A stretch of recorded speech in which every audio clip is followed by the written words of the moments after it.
দুনিয়ার ফিচার, এই দুনিয়াতে বিপদ আপদ, কষ্ট, ঝুঁকি, স্ট্রাগল, পার্থক্য, অসুস্থতা, এগুলো নিয়ে আমাদেরকে টিকে থাকতে হয়। এটা দুনিয়ার ফিচার, মিলাই ফেললে হবে না। জান্নাতের ফিচার একটা, দুনিয়ার ফিচার আরেকটা। দুনিয়াতে কষ্ট থাকবে, বিপদ আপদ থাকবে।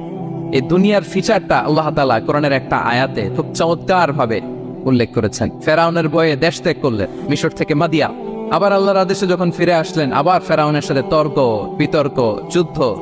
একটা রাত আল্লাহ নবী মুসা আলাইহিস সালাম শান্তি মতো মিশরে ঘুমাতে পারে নাই। একটা রাত শেষ পর্যন্ত এই ফেরাউন মুসা আলাইহিস সালামকে ধাওয়া করেছে। ফেরাউনের ধ্বংসের আগ পর্যন্ত সে মুসা আলাইহিস সালামকে ধাওয়া করেছে। তার মানে মুসা আলাইহিস সালাম এই বিপদ আপদ, পরীক্ষা, এগুলো থেকে মুক্তি পান। সম্মানিত সুধী, আমরা এই পৃথিবীতে খুব অল্প একটা সময়ের জন্য, একটা ট্রানজিট পিরিয়ড কাটানোর জন্য বেসিকলি আমরা এই পৃথিবীতে এসেছি। আমরা কি চিরকাল এই পৃথিবীতে থাকবো বলেন তো? না, একটা ট্রানজিট পিরিয়ডে আমরা এসেছি, আবার চলে যেতে হবে।